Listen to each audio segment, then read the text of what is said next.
Par Jésus, vivons la circoncision du cœur.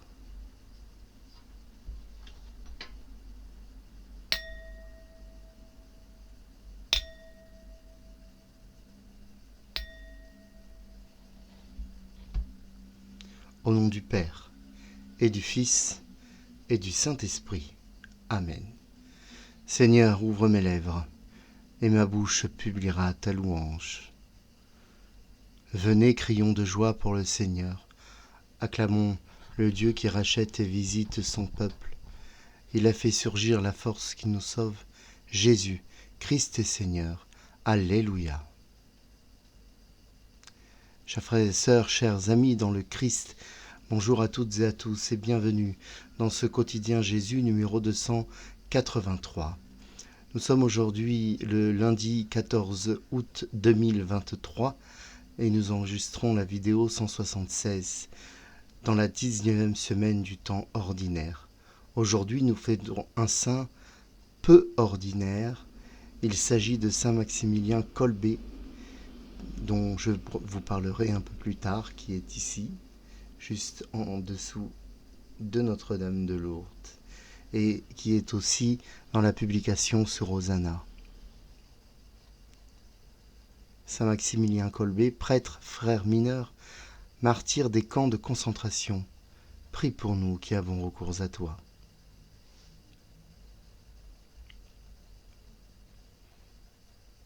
Consacrons-nous, chers amis, consacrons-nous au cœur immaculé de Marie et abandonnons-nous au Père. Bienheureuse Vierge Marie, Immaculée Conception, toi que le Père a choisi pour donner naissance à son Fils Jésus le Christ par l'action de l'Esprit Saint, tu as été élevée au ciel au jour de l'Assomption. Comme toi, nous nous abandonnons à la volonté du Père. Nous consacrons notre personne ainsi que le monde entier à ton cœur immaculé. Amen. Confions au Seigneur cette méditation. Confions-lui la petite Alba qui combat le cancer. Et confions-lui Laetitia qui lutte pour vivre après un accident de la route dont elle n'était pas responsable. Confions encore le petit Émile et ceux qui le cherchent. Aujourd'hui, prions, frères et sœurs, prions pour cette jeune femme entre la vie et la mort, violée, violentée, abusée, dans une horreur barbare sans nom, une violence insoutenable, proprement inhumaine, sauvage et criminelle. Je dénonce de toute ma force ce crime horrible.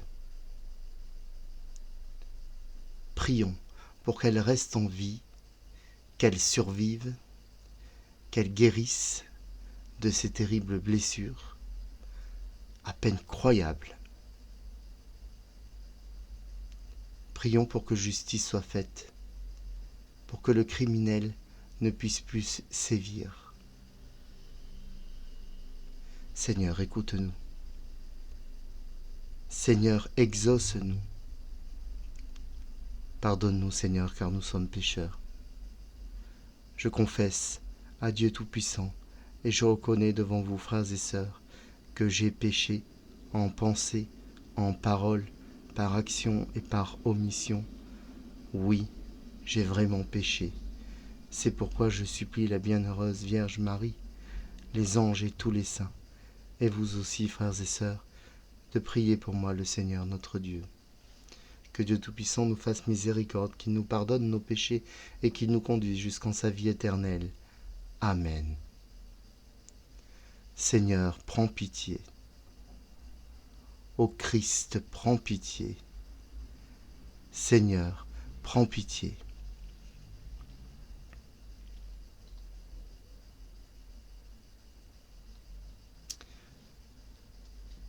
Saint Maximilien Kolbe était un prêtre franciscain de la première moitié du XXe siècle. Jeune étudiant, rempli de zèle, il fonde la milice en Pologne, il était polonais, il fonde la milice de l'Immaculée, mouvement qu'il veut au service de l'Église et du monde. Érudit, très érudit, il a enseigné la philosophie et l'histoire et fondé un mensuel pour diffuser sa pensée et la pensée de la milice de l'Immaculée. Véritable apôtre, il crée un centre de vie religieuse et apostolique appelé la Cité de l'Immaculée. Et il en implante une au Japon. Déjà avant l'heure, Maximilien considère les moyens modernes, les médias, comme des outils essentiels pour diffuser l'Évangile. Il est en Pologne, son pays natal, lorsque la Seconde Guerre mondiale éclate. Il est fait prisonnier une première fois, en 1939. Il est battu, puis libéré. Mais en février 1941, il est déporté au camp d'Auschwitz. 10 prisonniers, essayant de s'enfuir, sont condamnés à la faim. Un supplice horrible, un supplice nazi. Ils sont condamnés à mourir de faim, enfermés dans un bunker. Maximilien, sachant qu'un dix hommes et prêtre et père, de famille, s'offre pour mourir à sa place. Et les nazis acceptent. Lorsque l'on lui demande son nom, lorsqu'on lui demande qui il est, il répond « Je suis prêtre de l'Église catholique ». L'endroit est terrifiant. Les hommes deviennent fous, veulent s'entretuer. Mais grâce aux prières de Maximilien, à ses chants, à ses oraisons, une certaine paix règne. Il les voit mourir un par un. Il reste le dernier, et il ne meurt pas de faim. Mais les nazis voulaient récupérer le bunker parce qu'il allait leur servir à d'autres choses, à d'autres atrocités. Alors ils l'exécutent par une piqûre létale. Le 14 août 1941. Le 14 août 1941, veille de l'Assomption.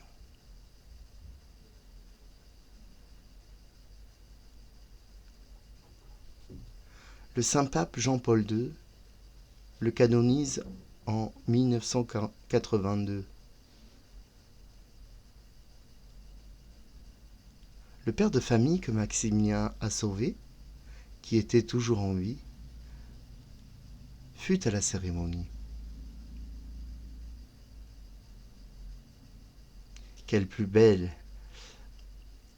récompense pour Saint Maximilien que de voir que celui qu'il avait voulu sauver, il a réussi à le sauver. J'aime beaucoup Saint Maximilien Kolbe. C'est pour moi un des maîtres à penser les plus importants dans ma vie spirituelle. D'abord par son martyre, exemplaire, mais aussi par ses écrits et par sa passion dévorante pour la bienheureuse Vierge Marie. Saint Maximilien Kolbe aimait la Vierge Marie. Et il est mort la veille de la fête de son Assomption. Saint Maximilien Kolbe est un exemple pour ce temps de foi, de courage, d'abnégation, de douceur, de piété.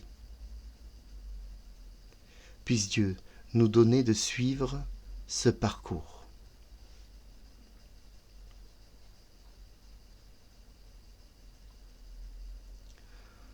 Par l'annonce de l'Évangile, Dieu vous appelle à partager la gloire de notre Seigneur Jésus-Christ. Alléluia. Nous lisons aujourd'hui dans l'Évangile de Jésus-Christ selon saint Matthieu au chapitre 17.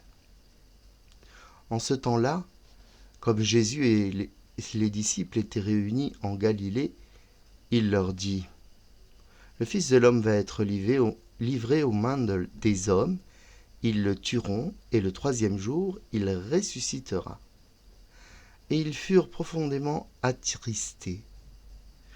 Comme ils arrivaient à Capharnaüm, ceux qui perçoivent la redevance des 2 drachmes pour le temple vinrent trouver Pierre et lui dirent : « Votre maître paye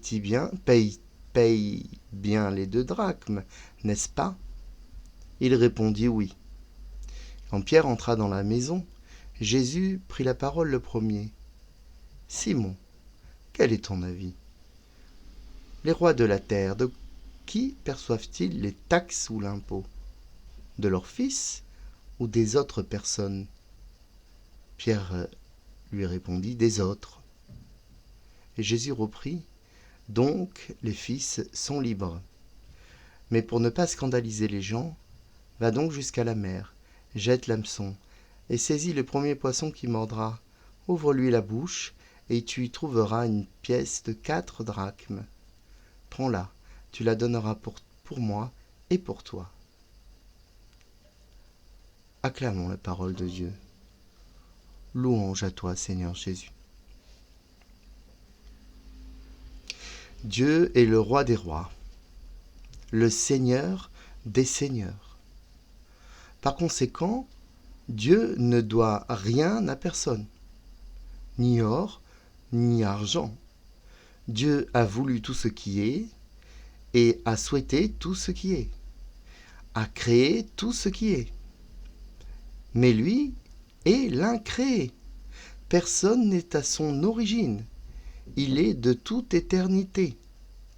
C'est en ce sens qu'on peut dire que Dieu est celui qui est, qui était et qui vient. Lorsque Dieu a créé l'humain, il l'a fait à son image, selon sa ressemblance.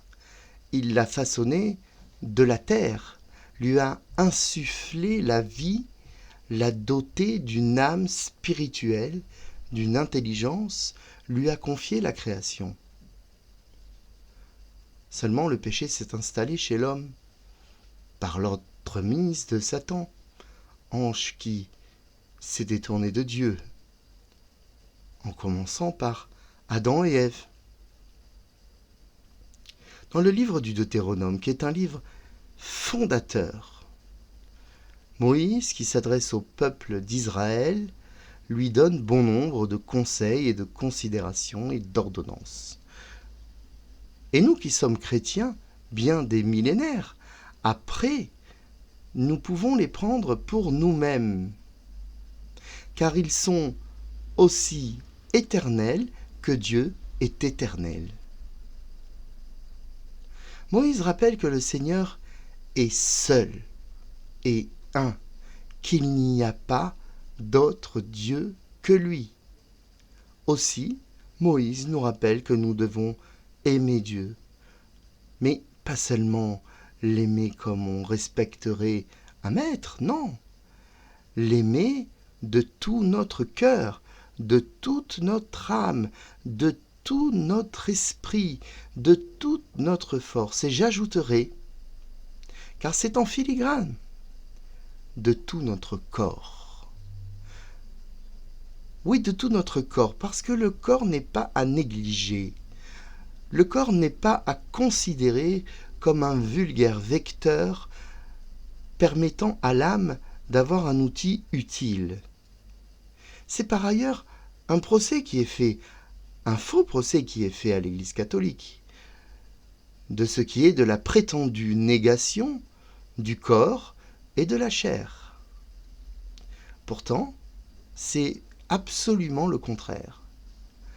En appelant à la tempérance, à la chasteté, l'Église ne veut pas nous priver de sexualité, mais au contraire sublimer cette dernière, de protéger le corps de toutes sortes d'expériences libertines ou adultères néfastes.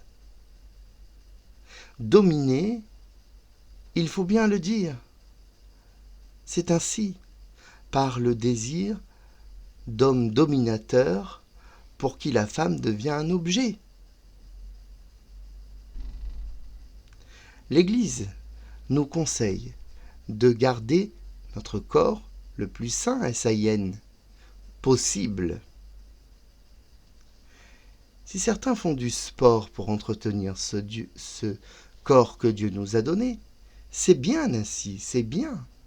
Mais il faut aussi le protéger de tout ce qui peut le détruire, qui est globalement représenté par les addictions. La drogue, l'alcool, la cigarette, le jeu, le porno, tous les excès et une sexualité sans limite qui finissent par abîmer sérieusement le corps et l'âme. Car quand on touche au corps, on touche à l'âme, et quand on touche à l'âme, on touche au corps. Ils ne sont pas dissociés, ils sont liés. Dieu nous a choisis, et il nous établit. Et c'est à nous qu'il parle, à la descendance d'Abraham, d'Isaac et de Jacob, à tous ceux qui se convertissent, et à toutes les femmes et tous les hommes de bonne volonté. Et déjà Moïse entrevoyait par ce qui allait par saint Paul, apôtre des nations, s'accomplir. La circoncision du cœur. Aujourd'hui, fidèles à Abraham, les juifs et les musulmans pratiquent encore et toujours la circoncision, qui est une tradition et une marque indélébile d'appartenance. Il y a des cas extrêmes. Il y a des cas extrêmes qui vont jusqu'à ce qu'on appelle l'excision chez les femmes, et qui est une véritable mutilation douloureuse, et qui les prive du plaisir naturel donné et offert par Dieu. Les chrétiens ont abandonné cette pratique, et notamment grâce à saint Paul. Pourtant ancien pharisien, saint Paul a permis, par là, à des païens incirconcis de venir à la suite de Jésus comme des juifs circoncis, et de ne pas être considérés comme des chrétiens de seconde zone. La seule condition pour devenir chrétien est devenue le baptême. La circoncision du cœur, j'en parle tant et plus dans mes méditations, peut-être pas dans ces termes, lorsque je rappelle que Dieu veut un cœur meurtri. Cette circoncision du cœur n'a pas besoin de l'âme tranchante, ni d'un acte quelconque. Elle a seulement besoin d'une disposition, d'une intention, d'un abandon à Dieu. Et au moment du baptême, le chrétien reçoit ainsi la sanctification de Dieu par l'eau sainte, l'eau bénie, l'eau pure, au nom du Père, du Fils et du Saint-Esprit. Saint-Esprit qui, par l'onction du Saint-Crème, vient ouvrir le cœur pour le mettre à vif. pour qu'il puisse accueillir Dieu, mais aussi l'autre, le frère, l'étranger, le prochain.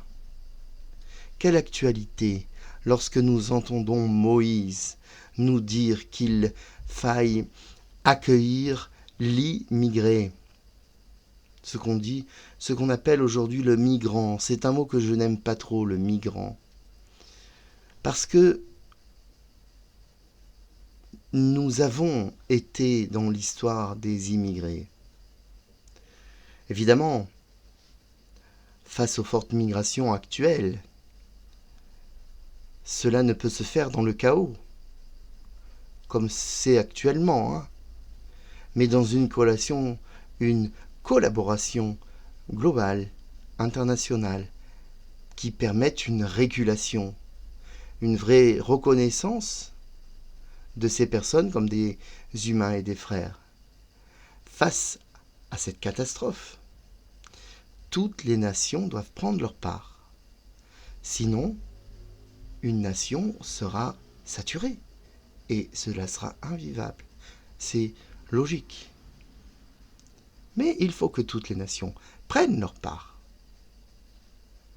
Moi qui ai les pieds au bord de la bien-aimée Méditerranée, je le dis, nous ne pouvons plus regarder le ciel alors que des femmes, des enfants, des vieillards, des hommes meurent noyés dans des bateaux insalubres, véritables cercueils flottants. Cette crise que nous vivons,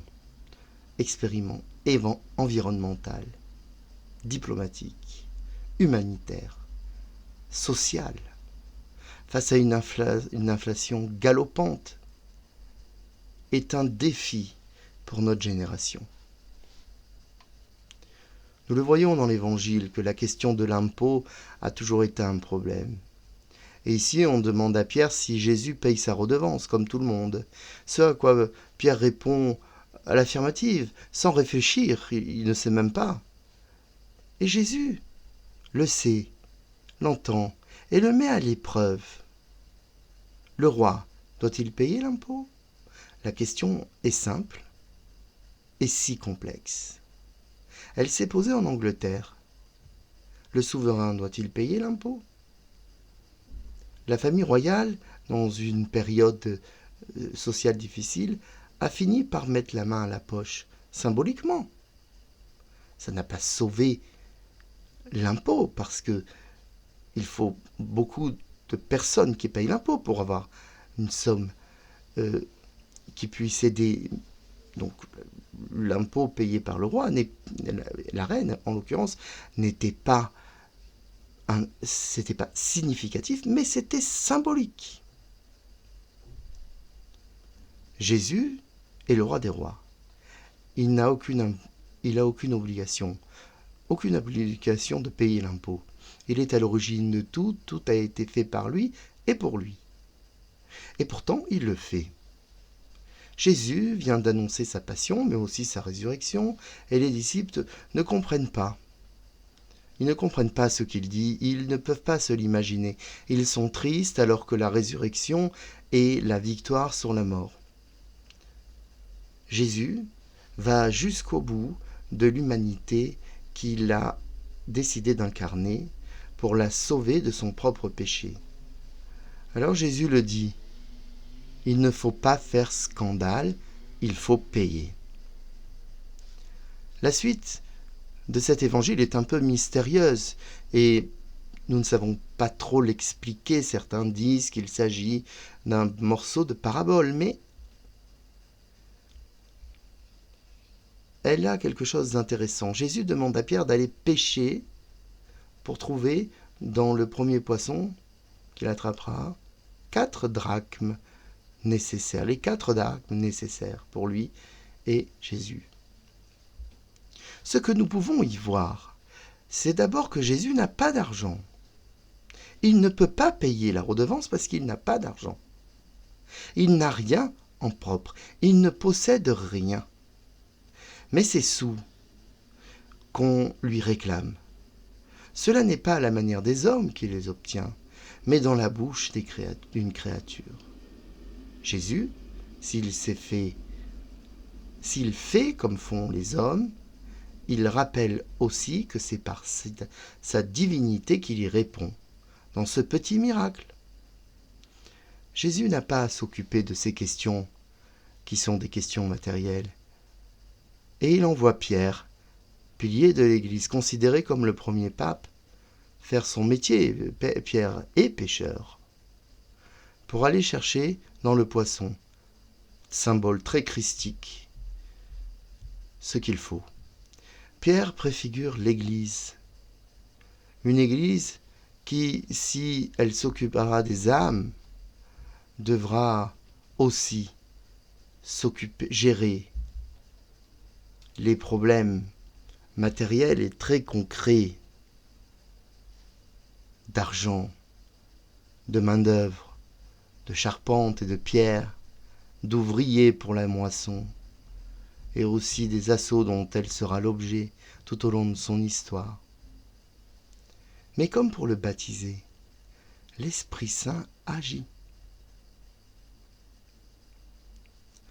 Et ce qu'on disait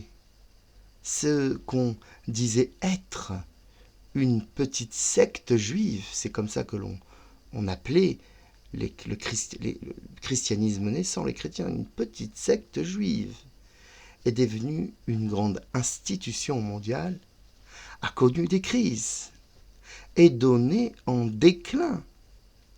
Et pourtant, preuve est fournie par les JMJ, et ce million et demi, 1,5 million jeunes du monde entier face au pape. Face au pape. Ce n'est pas une rockstar, le pape. 1,5 million jeunes. Elle est bien là, l'Église, vivante, riche de sa tradition et de son audace, depuis plus de 2000 ans. Une petite secte qu'il disait. Amen.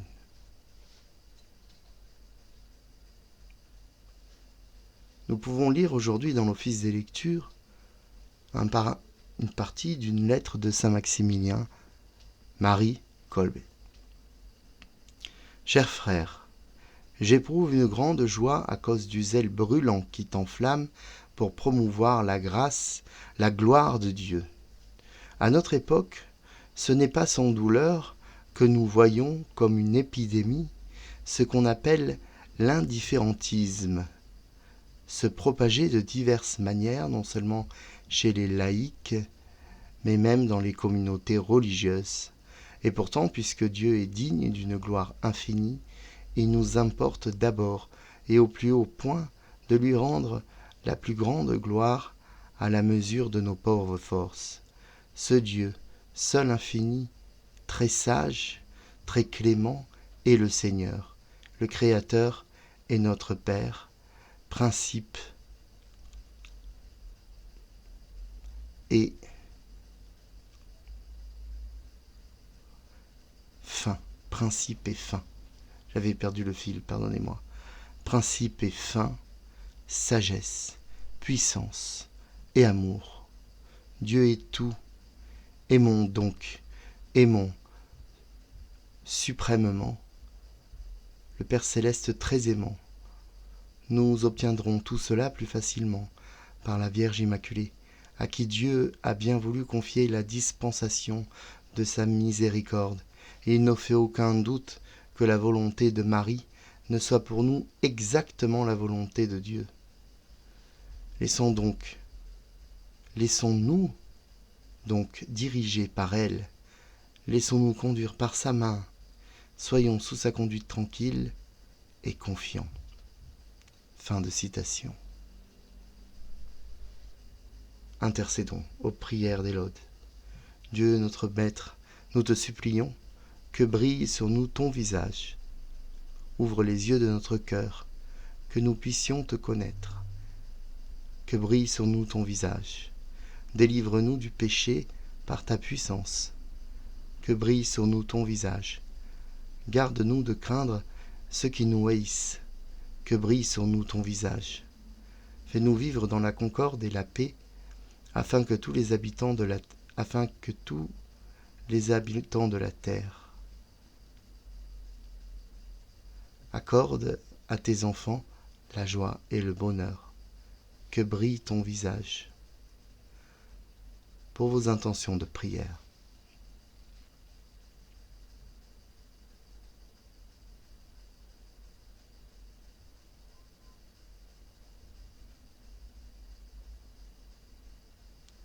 Que brille sur nous ton visage.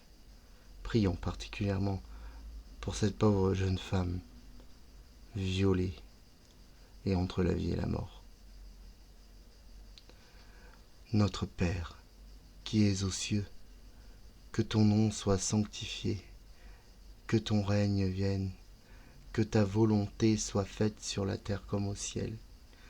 Donne-nous aujourd'hui notre pain de ce jour. Pardonne-nous nos offenses, comme nous pardonnons aussi à ceux qui nous ont offensés. Et ne nous laisse pas entrer en tentation, mais délivre-nous du mal. Amen. Seigneur Dieu, tu as mis au cœur de saint Maximilien Marie, prêtre et martyr, un ardent amour pour la Vierge Immaculée, un grand souci des âmes et une vive charité pour le prochain. Accorde-nous par ton intercession de ne plus nous dépenser pour ta gloire dans le service des autres en imitant ton Fils jusqu'à la mort, lui qui règne avec toi dans l'unité du Saint-Esprit, maintenant et pour les siècles des siècles. Amen. Je vous salue Marie, pleine de grâce, le Seigneur est avec vous. Vous êtes bénie entre toutes les femmes, et Jésus, le fruit de vos entrailles, est béni. Sainte Marie, Mère de Dieu, priez pour nous, pauvres pécheurs, maintenant et à l'heure de notre mort. Amen. Gloire au Père, au Fils, au Saint-Esprit, comme il était au commencement, maintenant et toujours, et pour les siècles des siècles. Amen. Ô mon Jésus, pardonne-nous nos péchés, préserve-nous du feu de l'enfer, et conduis au ciel toutes les âmes, surtout celles qui ont le plus besoin de ta divine miséricorde. Notre-Dame de la paix, priez pour nous. Notre-Dame des petits et des pauvres, priez pour nous. Saint Jean-Baptiste, priez pour nous. Saint Joseph, priez pour nous. Saint Maximilien Kolbe, priez pour nous. Saint Michel Archange, protège-nous. Saints anges gardiens, veillez sur nous. Implorons la bénédiction du Seigneur, qu'il nous protège, qu'il nous garde, lui qui est Père, Fils et Saint-Esprit. Amen. Bonne journée, chers amis, et évidemment, à la veille de l'Assomption, qui est une fête très importante, et pour les chrétiens et pour la France. Eh bien, préparons notre cœur par la confession, par la prière, par les lectures, par la prière des heures, à accueillir cette fête de Marie, de son Assomption, corps et âme, elle qui est l'Immaculée Conception. À bientôt sur cette chaîne du Quotidien Jésus.